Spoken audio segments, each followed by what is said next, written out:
बस अपना परिचय दीजिए हमें, ताकि हम सब आपके बारे में इतना जान लें कि आपसे बात कर सकें। और हम चाह रहे हैं कि आपसे उन मुद्दों पर ज़्यादा बात करें जिन पर आप इंटरेस्टेड हैं बात करने में। तो आप ये भी बताएं कि किन विषयों में आपकी रुचि ज़्यादा है बात करने में। सर, मेरा नाम रवि कुमार सिहाग है। मैं राजस्थान के गांव तीनडियम, जिला श्रीगंगानगर का निवासी हूँ।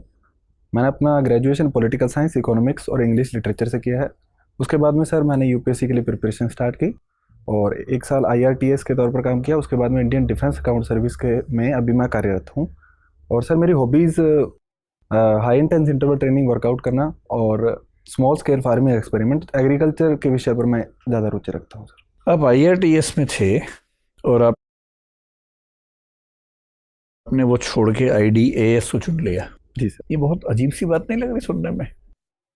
क्योंकि जो सर्विसेज की प्रेफरेंस नॉर्मली हम देखते हैं पिछले कई सालों से, आईआरटीएस इनवेरिएबली आईडीएएस से ऊपर होता है।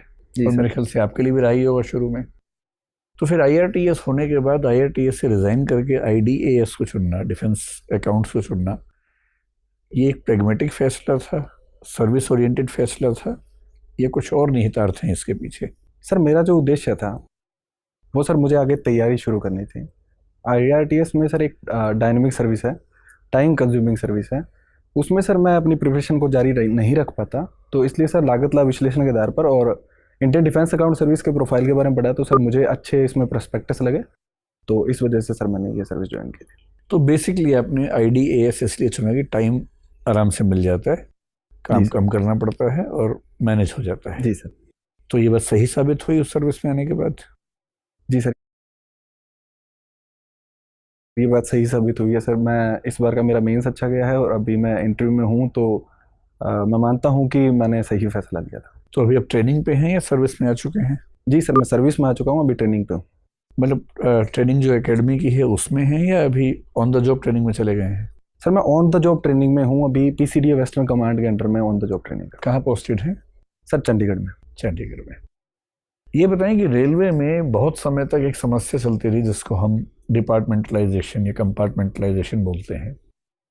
इसमें दिक्कत थी कि रेलवे अकाउंट्स के लोग, रेलवे पर्सनल के लोग, रेलवे जो बाकी सर्विसेज हैं, ट्रैफिक के लोग या इंजीनियरिंग सर्विसेज के लोग, उन सब में इतना गुटबाजी होने लगी कि रेलवे के लिए मैनेज करना मुश्किल हो गया। तो फाइनली एक फैसला हुआ कि हम इन सब सर्विसेज को मर्ज करके, पुलिस को छोड़ के, आरपीएफ को छोड़ के आईआरएमएस बना देते हैं, रेलवे मैनेजमेंट सर्विस बना देते हैं, जो कि बन भी गई है इस बार से। वो उसकी वैकेंसीज भी आ रही हैं। आपको नहीं लगता कि डिफेंस में भी ऐसा कर देना चाहिए? डिफेंस अकाउंट्स, डिफेंस एस्टेट्स और फिर आर्म फोर्सेस हेडक्वार्टर सर्विस, इन सब की क्या जरूरत है अलग अलग? एक ही क्यों ना कर दें इन सबको?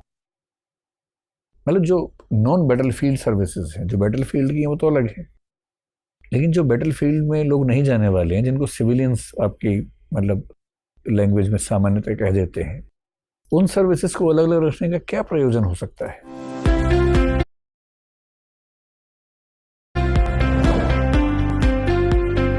इसके कुछ प्रयोजन जो बताए जाते हैं, वो पहला ये है कि डिफेंस एक बहुत बड़ा सेक्टर है। रेलवे भी बड़ा सेक्टर था, लेकिन रेलवे का बजट पिछले कुछ दशकों से क्रमिक रूप से घटा है। तो इस वजह से रेलवे की सर्विस का मर्जिंग किया गया था, क्योंकि सर रेलवे के बोर्ड में सर्विसेज को लेकर काफ़ी टकराहट रहती थी। तो प्रतिभा के आधार पर बोर्ड में चयन नहीं हो पाता था। 1905 से जो बोर्ड चल रहा था उसमें सुधार अपरिहार्य हो गए थे। डिफेंस के स्तर पर सर ये बातचीत चल रही है कि डिफेंस की सर्विसेज को मर्जिंग किया जाए। उसमें एक मुख्य मुद्दा है कि जो अकाउंटिंग सर्विसेज है उनको मर्ज करने का मुद्दा भी शामिल है। उसके अलावा जो स्टेट सर्विस है उसमें भी डिफेंस पर्सोनल्स का कहना है कि उसमें जो डिसीजन लेने की पावर है वो आर्मी पर्सोनल्स को दी जाए, ताकि जो निर्णय हैं वो त्वरित रूप से लिए जाए। सर इसके आगे जो भी संभावनाएं हैं वो आगे देखनी पड़ेगी कि किस प्रकार तो की। आपकी राय में Indian defence account service, Indian civil account service, Indian railway account service, इन सब को मर्ज कर दें और ऑडिट अकाउंट्स को भी शायद इनके सबके साथ मर्ज कर दें, वो ज़्यादा अच्छा उपाय है, या डिफेंस की सर्विसेज को आपस में मर्ज करना बेहतर है? क्योंकि इसका भी लॉजिक समझ नहीं आता। जब सिविल अकाउंट्स है ही आपके पास, उसी के कुछ लोग रेलवे में चले जाएं, उसी के कुछ लोग डिफेंस में चले जाएं। जब बाकी सारी मिनिस्ट्रीज में सिविल अकाउंट्स के लोग जा सकते हैं, तो इन दो मिनिस्ट्रीज में ही ऐसा क्या है कि वहाँ अलग सर्विस चाहिए? सर जहाँ तक अकाउंटिंग सर्विसेज को मर्जिंग करने की बात है, वो मर्जिंग हो सकती है, लेकिन कुछ व्यवहारिक समाधान इसके लिए करने होंगे। जैसे कि सर डिफेंस में जो कोड हेड्स हैं वो बहुत अधिक हैं। इसमें 2 प्रकार के मैनुअल्स हैं, उसमें कोड हेड की संख्या हज़ारों में है। ठीक है। और सिविल अकाउंट्स में कोड हेड कम इस्तेमाल किए जाते हैं। वो तो मर्ज हो जाएंगे आपस में। सर उसको पीएफएमएस के साथ इंटीग्रेट करना इसलिए भी मुश्किल है क्योंकि राष्ट्रीय सुरक्षा का मुद्दा है। और इसमें सर ऑनलाइन करने में डिफेंस सर्विसेज की ओर से कुछ आपत्तियां जताई गई है कि इसको ऑनलाइन करेंगे तो साइबर सिक्योरिटी के फ्रॉड्स हैं वो जो थ्रेट हैं वो इसमें दिखाई दे सकते हैं। तो अभी डिफेंस अकाउंट्स में आप साइबर लेवल पे बिल्कुल नहीं जाते हैं, सब कुछ पेपर पे होता है? सर काफ़ी हद तक अभी पेपर पे काम चल रहा है, लेकिन अभी जो हैदराबाद में इंडियन जो टेक्नोलॉजी सेंटर है वहाँ पर उन्होंने एक प्रबल विकसित करने की ओर बढ़ रहे हैं। आर्म्ड फोर्सेस की तरफ से इसमें सहमति जताई गई है, उस पर अभी काम चल रहा है। उसके अलावा सर पेंशन के स्तर पर डिजिटलाइज किया गया स्पष्ट प्लेटफॉर्म है, और अकाउंटिंग स्तर पर ट्यूलिप प्लेटफॉर्म पे अभी काम चल रहा है। ठीक है, तो इसका मतलब ये हुआ कि आपकी राय में अकाउंट सर्विसेज को मर्ज करना ठीक नहीं होगा, लेकिन वैसे डिफेंस सर्विसेज को मर्ज करना बेहतर उपाय हो सकता है। सर अकाउंट सर्विसेज में भी मर्जिंग हो सकती है, लेकिन उसमें सर ट्रेनिंग के स्तर पर और अधिक अच्छे से सारी अकाउंट सर्विसेज को ट्रेनिंग जो मॉड्यूल है उसमें बदलाव करने होंगे। उसके अलावा जो कोड हेड है उसको जो सिविल के कोड हेड है उसके साथ मर्जिंग करने के लिए कुछ उपाय करने होंगे। उसके बाद में सर इस चीज़ की मर्जिंग हो सकती है। अभी हाल ही में कर्नाटका हाई कोर्ट का एक फैसला है जिसको हिजाब विवाद कहते हैं। जी सर, मुझे थोड़ा सा समझाइए कि क्या हम ये कह सकते हैं कि ऐसे फैसले हमारी अब तक की जो धर्मनिरपेक्ष छवि है उस पर हमला है या उसी का लॉजिकल एक्सटेंशन है? सर मुझे लगता है कि जो सुप्रीम कोर्ट ने इलाहाबाद हाई कोर्ट जो कर्नाटका हाई कोर्ट है उन्होंने जो हिजाब पर फैसला दिया है वो एक प्रकार से तर्क संगत है, क्योंकि कोर्ट ने कहा था कि हिजाब पहना वो आवश्यक धार्मिक प्रथाओं में नहीं आता है, और किसी भी प्रकार के इंस्टीट्यूशन में जहाँ के अपनी इक्विटी के जितने भी रूल्स हैं वहाँ पर अगर इस प्रकार के धार्मिक प्रतीकों को आमंत्रित किया जाएगा तो सर ये वहाँ के जो रूल्स हैं उसके खिलाफ है। ये बताइए कि एसेंशियल प्रैक्टिसेस ऑफ रिलीजन जो आर्टिकल 25 के बेस पे एक डॉक्ट्रिन है हमारे सुप्रीम कोर्ट की, उस डॉक्ट्रिन में ऐसा क्या है, जैसे एक एग्जांपल के तौर पर कोई मुस्लिम महिला अगर हिजाब पहने तो कर्नाटका हाई कोर्ट का फैसला है कि वो एसेंशियल प्रैक्टिस ऑफ रिलीजन नहीं है। सिख समाज है। जी मैडम। भारत में डिफेंस एक्सपेंडिचर कितना है? मैडम डिफेंस का बजट टोटल 5,25,000 करोड़ रुपए का है, जिसमें 1,60,000 करोड़ रुपए कैपिटल एक्सपेंडिचर के रूप में है। और कितना हम एक्सपोर्ट और इंपोर्ट करते हैं डिफेंस में? मैडम जो कैपिटल एक्सपेंडिचर है उसका 60% हम लोग इंपोर्ट करते हैं, उसके अलावा बाकी हम लोग घरेलू बाजार से उत्पादित करते हैं। एक्सपोर्ट के एग्जैक्ट डेटा नहीं पता, लेकिन टोटल वर्ल्ड के एक्सपोर्ट का 0.2% इंडिया का शेयर है मैडम। बहुत कम है। जी मैडम। ऐसे कोई 3 तरीके बताएं जिससे कि हम अपना एक्सपोर्ट बढ़ा सके। मैडम पहला जो सरकार जिन पे काम भी कर रही है, पहला की है कि जो स्थानीय उद्योग हैं उनको हमें बड़ी मात्रा में सरकारी जो PSUs है या स्वतंत्र रूप से उनको उत्पादन में लगाना होगा। दूसरा, विदेशों के साथ में टेक्नोलॉजी ट्रांसफ़र के जो एग्रीमेंट है उनको साइन करने पड़ेंगे। और तीसरा, मैं ये मानता हूँ कि एक व्यापक इकोसिस्टम डेवलप करना पड़ेगा जिससे हम लोग एक्सपोर्ट अच्छे से कर सकते हैं। क्या धन्यवाद।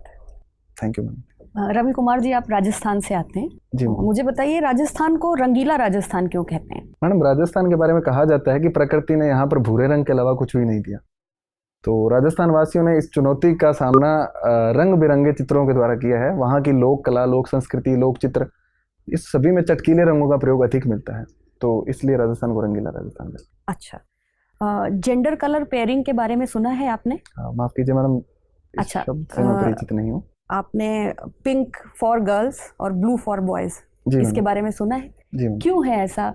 गुलाबी रंग महिलाओं के लिए और नीला रंग पुरुषों के लिए, क्या कारण हो सकता है इसके पीछे? मैम एक कारण मैं ये सोच पा रहा हूँ कि गुलाबी रंग है वो हल्का रंग है, लाइट रंग है और शांति का प्रतीक इसको माना जाता है, और नीला रंग है वो चटकीला रंग है, थोड़ा भड़काऊ रंग है, और पुरुषों को जनरली थोड़ा अधिक साहसी, क्रोधी आदि उपाधियों से सुसज्जित किया जाता है। तो एक ये कारण मैडम मैं सोच पा रहा हूँ। अच्छा, तो अगर आपको एक कलर चुनने को कहा जाए जिसमें दोनों के गुण आ जाएं, तो आप कौन से रंग को चुनेंगे जो महिलाओं और पुरुषों दोनों के गुणों को समाहित करे अपने अंदर? कोई एक कलर?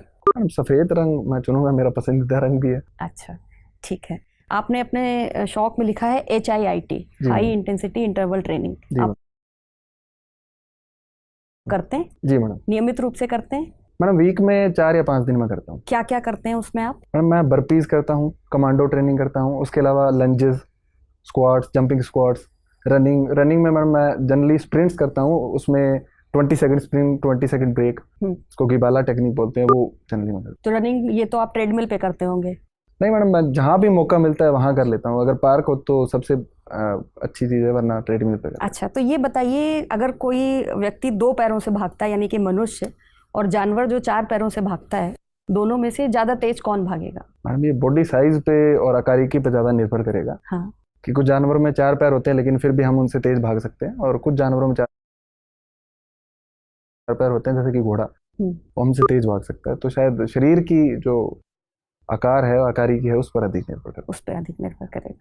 ठीक है जी। की है। अगेय जी की मैडम असाध्य वीणा मुझे काफी पसंद है। असाध्य वीणा आपको अच्छी लगती है, ठीक है।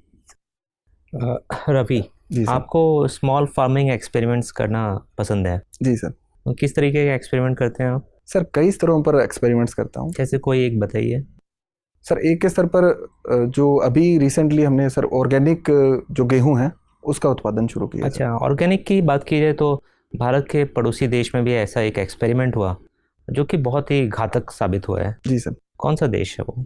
सर श्रीलंका में ऐसा हुआ है। तो श्रीलंका में जो इकोनॉमिक क्राइसिस चल रही है, उसके अगर 2-3 मूल कारण बताने हो तो कौन से कारण है? सर पहला तो कोविड-19 जो बीमारी है उसकी वजह से वहाँ का जो एक मुख्यतः टूरिज्म ड्रिवन इकोनॉमी है उसको नुकसान हुआ है। दूसरा सर जो एग्रीकल्चर में उनके द्वारा डिसीजन दिए थे कि कोई भी कृत्रिम फर्टिलाइजर या ऑर्गेनिक फार्मिंग पे शिफ्ट कर लिया था उन्होंने, जी सर। फिर उसको वापस ले लिया गया। जी सर। और तीसरा सर उनकी जो राजनीतिक और आर्थिक नीतियां हैं वहाँ पर भ्रष्टाचार बहुत अधिक है, तो उन नीतियों को मैं अच्छा, अभी